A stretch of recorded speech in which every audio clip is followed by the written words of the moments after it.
Hello students and my dear friends. आज के इस वीडियो लेक्चर में हम बात करेंगे सिंपैथेटिक और पैरासिम्पैथेटिक नर्वस सिस्टम के बारे में। दोनों में क्या डिफरेंस है ये हम समझेंगे with some basic facts and tricks. तो आइए स्टार्ट करते हैं आज का ये वीडियो लेक्चर।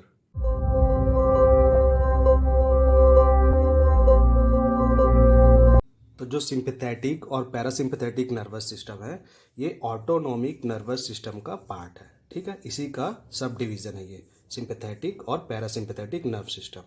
अब ऑटोनोमिक नर्वस सिस्टम क्या है? ऑटोनोमिक नर्वस सिस्टम ऐसे नर्वस सिस्टम जो कि सेल्फ रेगुलेटेड हो, जो कि इनवॉलेंट्री हो। ऑटो का मतलब क्या होता है? सेल्फ। ठीक है, तो सेल्फ रेगुलेटेड नर्वस सिस्टम को ही हम क्या बोलते हैं? Autonomic nervous system. इसको हम इनवॉलेंट्री नर्वस सिस्टम भी बोलते हैं। ठीक है, मतलब सेल्फ रेगुलेटेड हो। फॉर एग्जांपल जैसे कि हार्ट का एक्शन है, अगर हम हार्ट का एक्शन देखें तो ये क्या है? सेल्फ रेगुलेटेड है। इस पे हम एक्सटर्नल कोई प्रेशर या कोई फोर्स तो डाल नहीं रहे हैं कि ये पंप करे या फिर कॉन्ट्रैक्ट हो। ठीक है, ये खुद का इसका पावर है क्योंकि इसमें ऑटोनॉमिक नर्वस सिस्टम सप्लाई हुआ है। ठीक है, उसी प्रकार अगर ब्रोंकाई का कॉन्स्ट्रिक्शन करना है या डायलेशन करना है इसका, ठीक है, तो ये हमारे विल पावर से होता है क्या? नहीं होता। ये खुद ब खुद बॉडी के अनुसार एडजस्ट हो जाता है। अगर हम ग्लैंड की बात करें तो ये खुद ब खुद सिक्रीट होता है या फिर इनहिबिट होता है। For example sweating. ठीक है, स्वेटिंग की बात करें तो जैसे बॉडी का टेम्परेचर राइज होता है स्वेटिंग स्टार्ट हो जाता है या इनहिबिट हो जाता है जैसे बॉडी कूल डाउन होता है। इसी प्रकार अगर लीवर की फंक्शन की बात करें या फिर किडनी की, ठीक है, लंग्स की बात करें तो ये सारे फंक्शंस जो होते हैं वो ऑटोमेटिक रेगुलेट होते हैं सारे ऑर्गन्स के, क्योंकि ये सारे ऑर्गन क्या है? विसरल ऑर्गन है। ठीक है, विसरल ऑर्गन्स जितने भी होते हैं उस पर ऑटोनॉमिक नर्वस सिस्टम सप्लाई होते हैं। विसरल ऑर्गन क्या है? ऐसे ऑर्गन जो कि बहुत ही वाइटल है हमारे लिए, इंटरनली लोकेटेड है। ठीक है, और इसका फंक्शन होना बहुत जरूरी है। ठीक है, एक्टिवली फंक्शन होना विदाउट एनी इंटरप्शन, ठीक है, उसके लिए बहुत जरूरी है। तो ऐसे ऑर्गन्स जो कि एक्टिवली पार्टिसिपेट करता है बॉडी के फंक्शन में विदाउट एनी रेस्ट, वो सारे पे एएनएस सप्लाई होता है, ऑटोनॉमिक नर्वस सिस्टम। ठीक है, एएनएस का एक और खासियत ये है, सपोज ये ब्रेन से या स्पाइनल कॉर्ड से ओरिजिनेट हुआ, यहाँ से किसी ऑर्गन तक पहुंचा। ठीक है, तो इस डिस्टेंस के बीच में एक गैंग्लियोनिक एरिया रहता है। ठीक है, उसको हम क्या बोलते हैं? गैंग्लियन, गैंग्लियोनिक एरिया रहता है। तो प्री गैंग्लियोनिक और पोस्ट गैंग्लियोनिक इसको हम बोलेंगे। इस ऑर्गन तक के सप्लाई हो रहा है। इस सपोज यहाँ से स्पाइनल कॉर्ड से निकला और यहाँ से सप्लाई हुआ इस ऑर्गन्स तक। तो यहाँ पर का जो बीच का एरिया रहता है गैंग्लियन, जहाँ पर बहुत सारे न्यूरॉन्स मर्ज भी होते हैं, हम बोल सकते हैं। यहाँ से फिर से यहाँ निकलते हैं, एक जंक्शन है ये, एक जंक्शन एरिया, इसको हम क्या बोलते हैं? गैंग्लियन। तो ये प्री गैंग्लियोनिक एरिया और ये पोस्ट गैंग्लियोनिक एरिया कहलाता है। क्लियर है?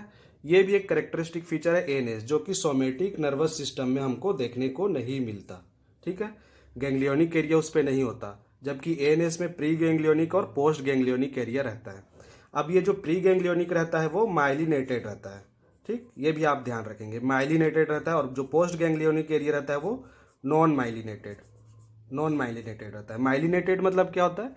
एक माइलिन का, ये सपोज ये नर्व्स है तो यहाँ पर माइलिन शीथ चढ़ा रहता है इस पे। ठीक है, माइलिन शीथ एक चढ़ा रहता है जिसके वजह से उसको प्रोटेक्शन मिलता है, इसका लाइफ पीरियड इसका बढ़ जाता है इस नर्व्स का। ठीक है, लॉन्ग लाइफ इसको मिलता है और फास्ट नर्व ट्रांसमिशन होता है। तो ये माइलिनेटेड होना इसके लिए बहुत जरूरी है एएनएस के लिए, क्योंकि ये विसरल ऑर्गन्स पे सप्लाई है। तो माइलिनेटेड नर्व सिस्टम है ये। ठीक है, जो कि सोमेटिक नर्वस सिस्टम में हमको देखने नहीं मिलता। तो ये भी एक कैरेक्टरिस्टिक फीचर है एएनएस का। इसके साथ साथ एक और इंपॉर्टेंट चीज मैं बताऊंगा यहाँ पर, एट्रोफी। ठीक है, एट्रोफी देखने को नहीं मिलता। ऐसे ऑर्गन्स जिसपे एएनएस सप्लाई है, ऐसे ऑर्गन जिसपे एएनएस सप्लाई है उस पे कभी एट्रोफी नहीं होता। एट्रोफी का मतलब क्या है? साइज रिड्यूस हो जाना।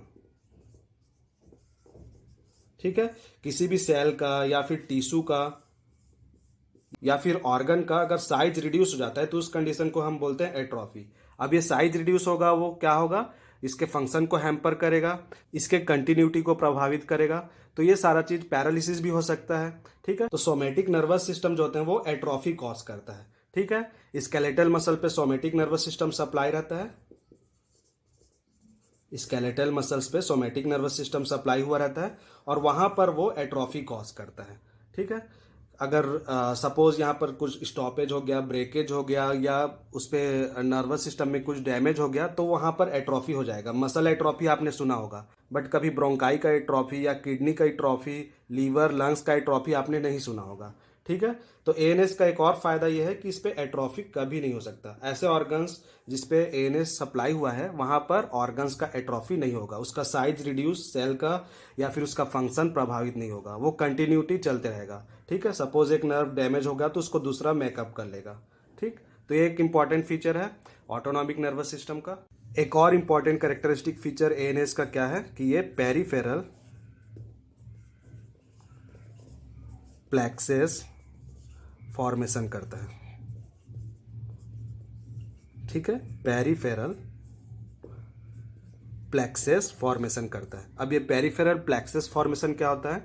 मतलब merging of blood vessels, lymph vessels और स्पाइनल नर्व्स। ठीक है।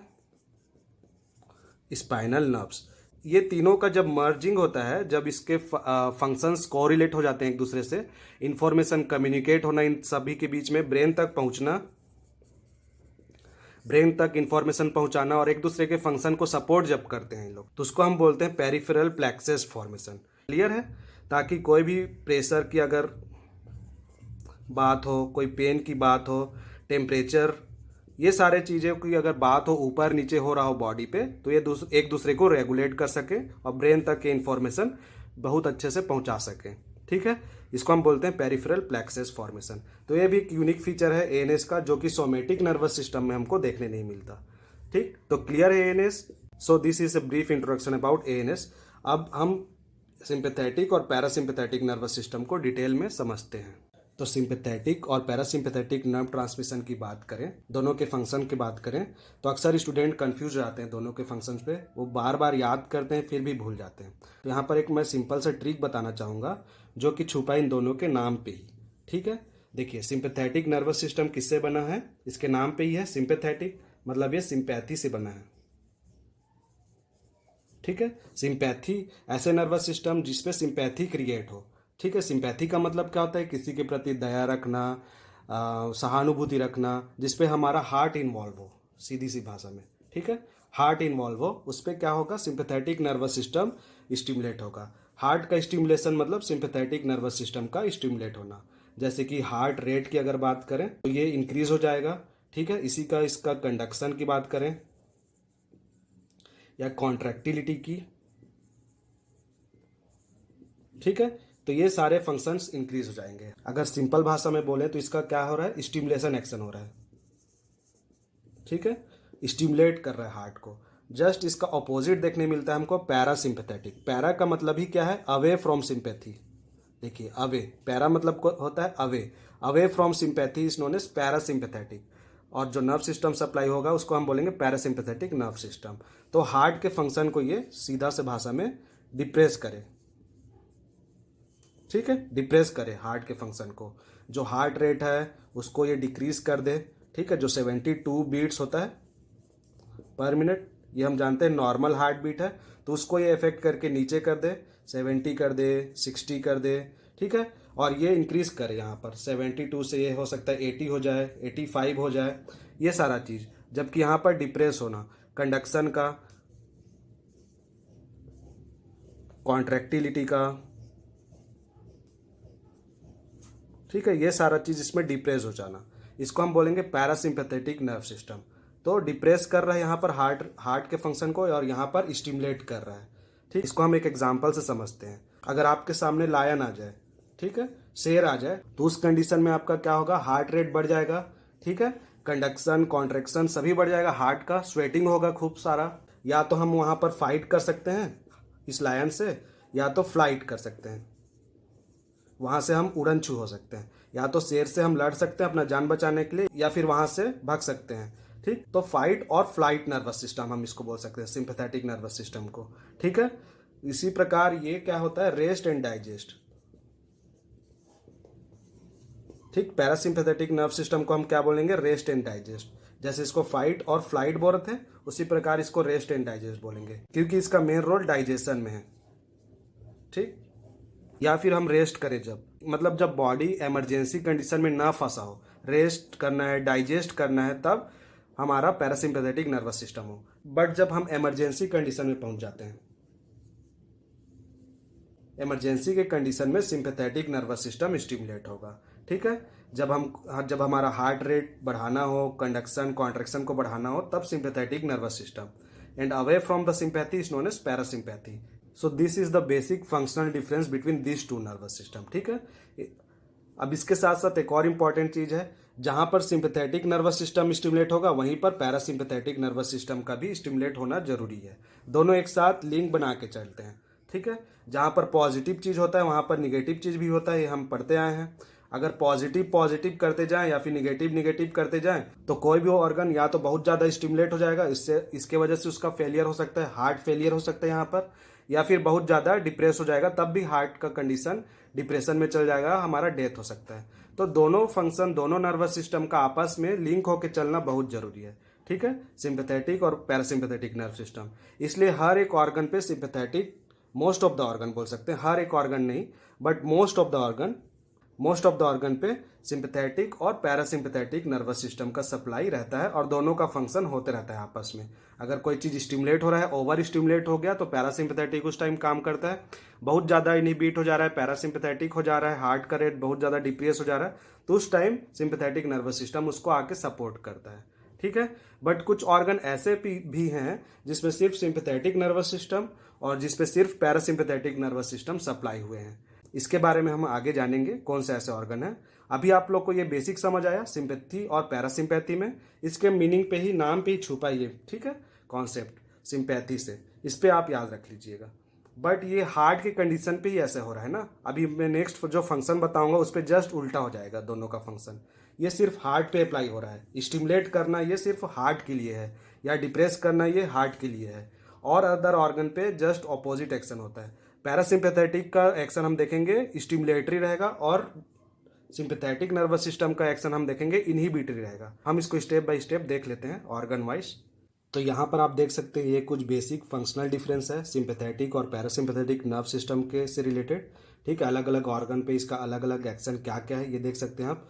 अगर हार्ट से स्टार्ट करते हैं, हम हार्ट को पहले भी पढ़ चुके हैं, लेकिन हार्ट के साथ साथ इसमें ब्लड वेसल्स भी मैंने यहाँ पर इंक्लूड किया है। तो हार्ट और ब्लड वेसल्स पे ये स्टिमुलेटरी एक्शन रहता है, मतलब ब्लड वेसल्स को अगर ये देखेंगे तो कॉन्स्ट्रिक्ट करेगा।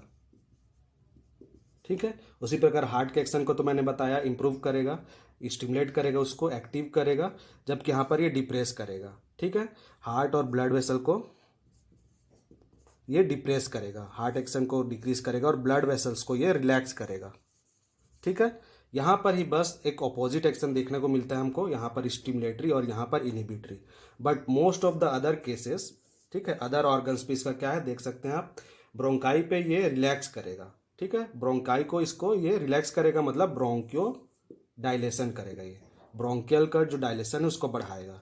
जबकि यहाँ पर ये स्टिमुलेट्स करता है, ब्रोंकियो कॉन्स्ट्रिक्शन करेगा, सांस लेने में हमको तकलीफ होगा अगर ज़्यादा पैरासिम्पैथेटिक नर्व स्टिमुलेट होता है तो। उसी प्रकार जीआईटी को ये क्या कर रहा है, रिलैक्स कर रहा है।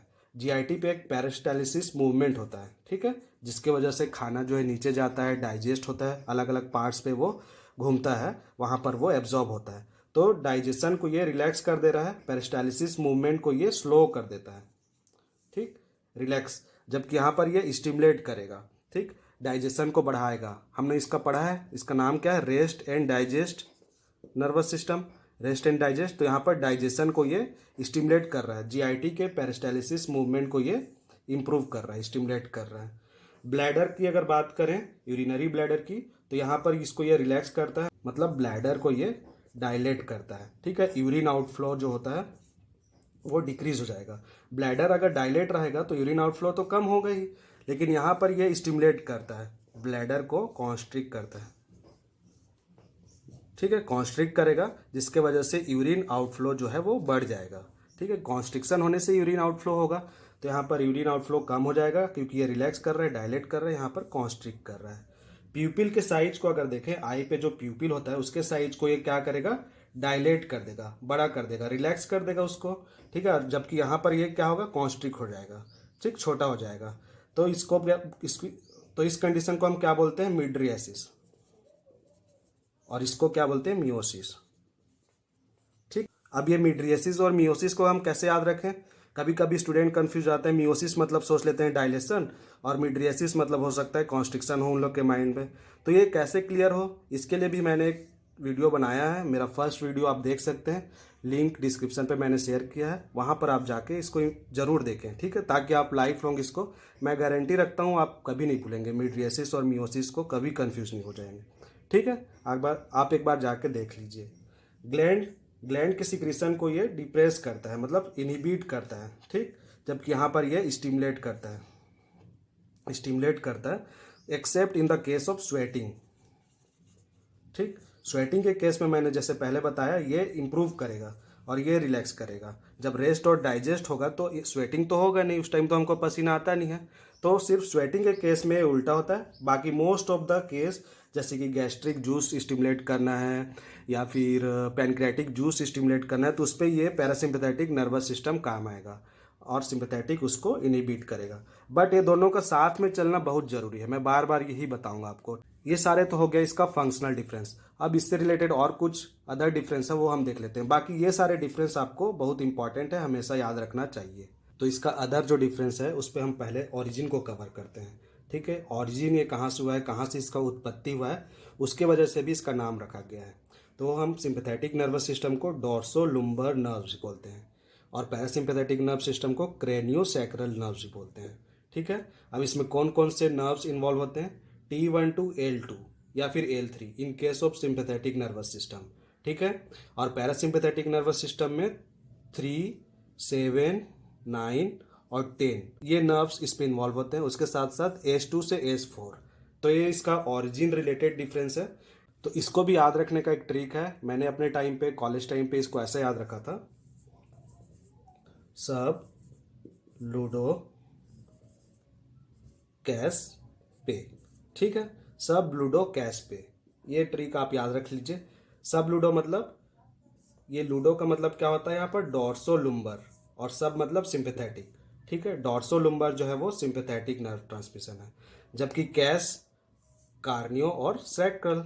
तो क्रेनियो और सैक्रल की जब बात करें तो वो पैरासिम्पैथेटिक नर्व है, ठीक। अक्सर स्टूडेंट सिंपैथेटिक नर्वस सिस्टम को क्रेनियो सैक्रल टिक करके आ जाते हैं और पैरासिम्पैथेटिक को डोर्सोलुम्बर, या फिर वो कंफ्यूज रहेंगे बहुत टाइम तक, इस पे अपना टाइम वेस्ट कर देते हैं। तो ये याद रख लीजिए आप, सब लूडो कैश पे, इससे आपको याद रहेगा लूडो मतलब डोर्सोलुम्बर जो है वो सिंपैथेटिक है और क्रेनियो सैक्रल जो है वो पैरासिम्पैथेटिक है, ठीक है। अब इस पे जो नंबर है वो आपको अपने से कुछ ट्रिक बनाना पड़ेगा। T1 to L2 मैंने तो ऐसे याद रख लिया था, और इसको मैंने ऐसे याद रखा था 3790, ठीक। इसको याद रख लिया था एक नंबर को 3790, 3, 7, 9 और 10 इसमें नर्व्स कवर हो जाता है, और S2 से S4 तो ऐसे याद हो जाता है, ठीक। तो ये ओरिजिन रिलेटेड जो है डिफरेंस है, इसको आप याद रख लीजिए। यहाँ से भी क्वेश्चन आए हैं एनाटॉमी से रिलेटेड, अगर कुछ आप एग्जाम दे रहे हो, कभी कभी फार्मासिस्ट, रेलवे फार्मासिस्ट के क्वेश्चन में ये पूछा जाता है, ठीक है। तो ये याद रख लीजिए आप। नेक्स्ट इस पे जो डिफरेंस है वो इसका डिस्ट्रीब्यूशन से रिलेटेड डिफरेंस है, ठीक है। मतलब कहाँ कहाँ पर ये सप्लाई हुआ है, कहाँ कहाँ पर ये डिस्ट्रीब्यूट हुआ है। तो सिंपैथेटिक नर्वस सिस्टम एक वाइड नर्वस सिस्टम है, वाइडली इसका डिस्ट्रीब्यूट हुआ रहता है, जबकि पैरासिम्पैथेटिक नर्वस सिस्टम हेड, नेक और ट्रंक तक के लिमिटेड है, ठीक है। इसके साथ साथ मैं आपको पहले भी बताया हूँ, कुछ ऐसे ऑर्गन्स हैं जहाँ पर ओनली सिंपैथेटिक नर्व सिस्टम का सप्लाई है, और ऐसे भी ऑर्गन्स है जहाँ पर पैरासिम्पैथेटिक नर्व सिस्टम का सप्लाई है। ऐसे भी पार्ट्स है बॉडी पे जहाँ ये दोनों का एक इंडिविजुअल सप्लाई देखा गया है, ठीक है। तो most of the blood vessels, ठीक है, not all but most of the blood vessels, ठीक है, बहुत सारे ब्लड वेसल्स पे सिर्फ और सिर्फ सिंपैथेटिक नर्वस सिस्टम का सप्लाई है। उसी प्रकार spleen, sweat gland, hair follicles, ये सब पे सिर्फ सिंपैथेटिक नर्वस सिस्टम का सप्लाई हमको देखने मिलता है। और पैरासिम्पैथेटिक का ये डाइजेशन से रिलेटेड है, तो गैस्ट्रिक ग्लैंड और पैनक्रियाटिक ग्लैंड ये दोनों पे तो ये रहेगा। उसके साथ साथ सिलियरी मसल्स पे भी सिर्फ और सिर्फ पैरासिम्पैथेटिक नर्वस सिस्टम का सप्लाई है, ठीक है। इसको हमको याद रखना है, आप इसको ट्रिक बना सकते हैं अपने से, या फिर देखिए यहाँ पर एस ज़्यादा है, सिंपैथेटिक सिंपैथेटिक, मैं तो ऐसे याद रखा था, स्प्लीन, स्वेट ग्लैंड, ठीक है। और यहाँ पर P pancreatic gland, gastric gland और सिलियरी मसल्स। अब आप सोच रहे होंगे अगर इस पे सिर्फ स्प्लीन पे ये सिर्फ यही सप्लाई है, सिंपैथेटिक, स्वेट ग्लैंड पे, हेयर फॉलिकल पे, सपोज अगर स्वेट ग्लैंड का सिक्रीशन ज़्यादा हो गया, स्टिमुलेट होते रहेगा पैरासिम्पैथेटिक, तो उसको कवर करने नहीं आया तो कैसे होगा। तो वहाँ पर एक कॉन्सेप्ट और है जिसको हम बोलते हैं ऑटो रिसेप्टर। ठीक है, देखिए जो ये एएनएस होता है, जो सिंपैथेटिक और पैरासिम्पैथेटिक, वो बहुत ही हम बोल सकते हैं इंटेलिजेंट नर्वस सिस्टम है। यहाँ पर ऑटो रिसेप्टर का भी कॉन्सेप्ट है। ऑटो रिसेप्टर मतलब ऐसे रिसेप्टर, इसके खुद के ऐसे रिसेप्टर जो इसको स्टॉप कर दे एक्स्ट्रा स्टिमुलेट होने पे। ठीक है, जैसे हम कुछ काम कर रहे हैं, अगर एक निजी जिंदगी पे उदाहरण ले, कुछ काम कर रहे हैं, लेकिन हम देखते हैं कि इस पे इसका ओवर यूटिलाइजेशन हो जा रहा है, इस काम का एक्स्ट्रा बर्डन हो जा रहा है हमको, तो हम वहाँ पर रुक जाते हैं। ठीक है, नहीं तो वो हमारे लिए हार्मफुल होगा। उसी प्रकार ये नर्वस सिस्टम भी करते हैं। ठीक है, ओवर यूटिलाइज नहीं होने देते अपने आप को, नहीं तो बॉडी को हार्म होगा। तो स्वेट ग्लैंड सपोज स्टिमुलेट हो गया तो ऑटो रिसेप्टर की वजह से वो स्टॉप भी हो जाएगा, वहाँ पर पैरासिम्पैथेटिक नहीं आएगा इसको स्टॉप करने के लिए। स्प्लीन को, अगर हेयर फॉलिकल को, ये सब को देखें तो ये ऑटो रिसेप्टर के थ्रू अपने खुद के रिसेप्टर को ऐसे बना के रखा है कि भाई हमको इमरजेंसी हो तो आप स्टिमुलेट हो जाना और हमको रोक देना। ठीक है, उसी प्रकार यहाँ पर गैस्ट्रिक ग्लैंड का बनना, पैनक्रियाटिक जूस, ये सब का जो एक्स्ट्रा ओवर स्टिमुलेट हो जाएगा तो हमारे लिए डाइजेशन हैम्पर होगा कि नहीं, ज़्यादा स्टिमुलेट हो जाना, तो यहाँ पर भी ये ऑटो रिसेप्टर के वजह से ये रुक जाता है। ठीक है, तो पैरासिम्पैथेटिक में भी अपना खुद का ऑटो रिसेप्टर है इसको रोकने के लिए, और सिंपैथेटिक में भी ऑटो रिसेप्टर है। ये एक इंपॉर्टेंट कॉन्सेप्ट है, इसको भी हम डीप में कवर करेंगे अपने नेक्स्ट वीडियो पे। यहाँ पर बस आप इतना समझ लीजिए, क्लियर है। नेक्स्ट जो इन दोनों में डिफरेंस है वो है गैंग्लियोनिक एरिया की वजह से डिफरेंस। ठीक है, गैंग्लिया हम समझते हैं क्या है, पहले भी हम बताएं इसको। गैंग्लिया मतलब अगर ओरिजिन से देखा जाए, स्पाइनल कोड से ये दोनों नर्व्स स्टार्ट होते हैं, ओरिजिनेट होते हैं, तो यहाँ से ये जाके ऑर्गन तक जब जाते हैं ये, तो एक गैंग्लियोनिक एरिया रहता है। जैसे मैंने पहले बताया, इसको हम जंक्शन बॉक्स भी बोलते हैं। ठीक है, तो इस एरिया का पास में होना स्पाइनल कोड से या फिर दूर पे होना स्पाइनल कोड से भी ये इसका एक डिफरेंस तय करता है। ठीक है, तो ये गैंग्लियोनिक की वजह से डिफरेंस होता है। तो यहाँ पर देखिए हम क्या लिखे हैं, अवे फ्रॉम द ऑर्गन, मतलब जो स्टिमुलेटरी ऑर्गन है वहाँ से अवे रहता है। ये गैंग्लियोनिक एरिया यहाँ सपोज यहाँ पर बना हुआ रहेगा इस पे, सिंपैथेटिक नर्व के केस में। जबकि पैरासिम्पैथेटिक के केस में हम क्या देख सकते हैं, सपोज ये गैंग्लिया है तो यहाँ पर ही ऑर्गन रहेगा। ठीक, या फिर इसके पास, बहुत पास रहेगा, ऑर्गन पे ही रहेगा। तो ये क्लोज या फिर ऑन टू द ऑर्गन है यहाँ पर गैंग्लिया जो है, और यहाँ पर अवे फ्रॉम द ऑर्गन है। ठीक, और इस एरिया को हम क्या बोलते हैं, प्री गैंग्लियोनिक एरिया, और इसको क्या बोलते हैं, पोस्ट गैंग्लियोनिक एरिया। यहाँ पर भी हम देख सकते हैं प्री है और यहाँ पर पोस्ट गैंग्लियोनिक एरिया। तो ये जो प्री गैंग्लियोनिक नर्व है ये जो है इसमें शॉर्ट है, और यहाँ पर प्री गैंग्लियोनिक एरिया जो है नर्व है वो लार्ज है, लॉन्ग है। इसको हम कैसे याद रख सकते हैं, इसका भी एक ट्रिक है, पैरस पोस्ट इज शॉर्ट। ये सेंटेंस आप याद रख लीजिए। ठीक है, पैरस पोस्ट इज शॉर्ट, इससे आपका दोनों कवर हो जाएगा। मतलब पैरासिम्पैथेटिक जो नर्व सिस्टम है उसका पोस्ट गैंग्लियोनिक एरिया है वो शॉर्ट है, ये मैं बता रहा हूँ। पैरासिम्पैथेटिक का post ganglionic area, post ganglionic nerve जो है वो क्या है, शॉर्ट है। पैरस पोस्ट इज शॉर्ट, इस ट्रिक से आप याद रख सकते हैं। मतलब इसका प्री गैंग्लियोनिक नर्व है वो लॉन्ग है, इसका उल्टा हम करेंगे सिंपैथेटिक नर्वस सिस्टम में, प्री गैंग्लियोनिक एरिया या प्री गैंग्लियोनिक नर्व जो है वो इसका शॉर्ट है, और पोस्ट गैंग्लियोनिक नर्व जो है वो लार्ज है। तो पैरस पोस्ट इज शॉर्ट, इसको आप याद रखेंगे। ठीक है, चलते हैं नेक्स्ट पॉइंट की तरफ। नेक्स्ट जो डिफरेंस है इन दोनों में वो होता है ड्यू टू न्यूरोट्रांसमीटर या फिर न्यूरो इफेक्टर भी इसको बोलते हैं हम। ठीक है, अब ये क्या है, न्यूरोट्रांसमीटर या फिर न्यूरो इफेक्टर, वो केमिकल मैसेंजर रहता है। ठीक है, केमिकल मैसेंजर रहता है। आप जानते हैं दो न्यूरॉन्स जो होते हैं वो आपस में जुड़े नहीं रहते, इस टाइप से इनका कनेक्शन रहता है। मतलब यहाँ पर अगर देखें तो गैप रहता है। ठीक है, हमको ट्रांसमिशन तो पूरा चाहिए, यूनिफॉर्म चाहिए, वो भी एक्टिवली चाहिए, बट इन दोनों के बीच में जो है गैप है उसको हम बोलते हैं सिनेप्स। सिनेप्स, और इन गैप में, इसी गैप में क्या रहता है, यहाँ पर ये न्यूरोट्रांसमीटर रहता है जो यहाँ के सिग्नल्स को यहाँ पर फॉरवर्ड करता है, फिर यहाँ से यहाँ फॉरवर्ड करेगा। ठीक, तो इस टाइप से नर्व ट्रांसमिशन चलते जाता है। ठीक है, यहाँ पर इसका इफेक्टिव अमाउंट में प्रेजेंट रहना बहुत ज़रूरी है। तो ये भी अंतर है दोनों में। अगर सिंपैथेटिक नर्वस सिस्टम और पैरासिम्पैथेटिक नर्वस सिस्टम को देखें तो ये जो न्यूरोट्रांसमीटर है जो इन सिनेप्स में प्रेजेंट रहते हैं वो भी अलग अलग पाए जाते हैं। ठीक है। इस केस में ये नॉरएड्रेनालिन रहता है और एसिटाइलकोलिन दोनों रहता है, ठीक है। नॉरएड्रेनालिन मेजर है इसमें, बहुत सारे अमाउंट पे, बहुत सारे केस में, बहुत सारे पार्ट्स में बोल सकते हैं नॉरएड्रेनालिन रहता है। लेकिन एसिटाइलकोलिन एक माइनर न्यूरोट्रांसमीटर है in case of sympathetic nervous system. But parasympathetic के केस में एसिटाइलकोलिन ही ओनली न्यूरोट्रांसमीटर है जो कि प्रेजेंट रहता है। तो इसीलिए इसको हम क्या बोलते हैं,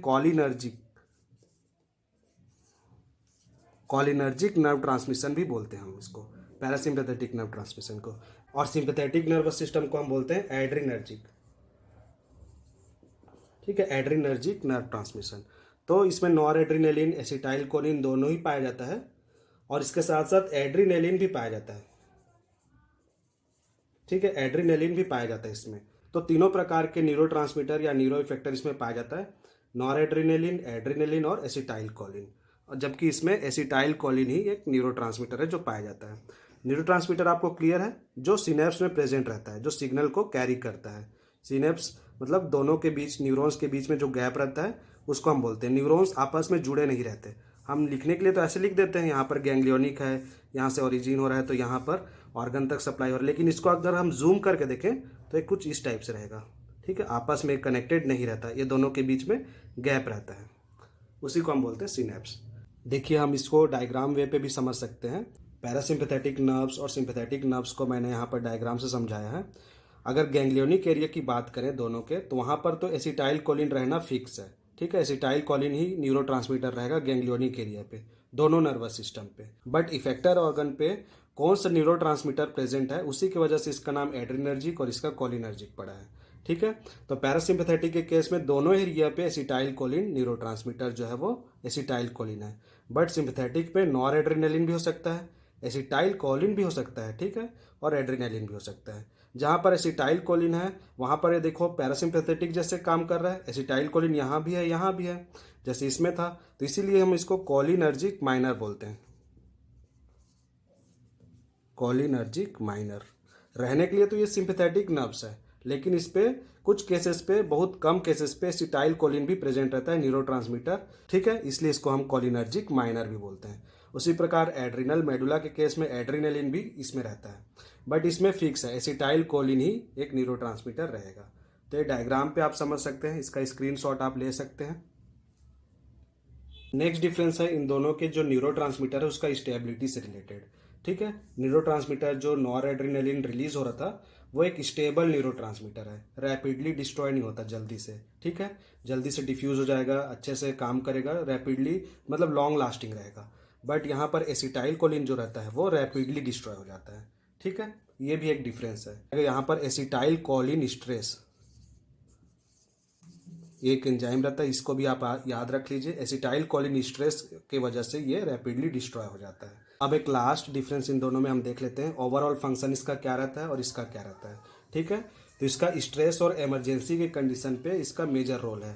बॉडी को स्ट्रेस से, इमरजेंसी से कैसे हम टैकल करेंगे, उस टाइम ये सिंपैथेटिक नर्वस सिस्टम काम करता है। जबकि इसका ओवरऑल फंक्शन क्या है, डाइजेशन पे और कंजर्वेशन ऑफ एनर्जी पे, ठीक है, एनर्जी बचाना, रेस्ट करना, डाइजेस्ट करना, इस पे पैरासिम्पैथेटिक नर्वस सिस्टम का काम है। सो this is all about sympathetic and parasympathetic nervous system. इसके डिफरेंस को हमने यहाँ पर डिस्कस किया। आई होप आप लोग को ये ट्रिक जो है, फैक्ट्स जो है कवर हुए हों, लंबे समय तक याद रहें। मिलते हैं अपने नेक्स्ट वीडियो पे। Till then, thank you, bye bye.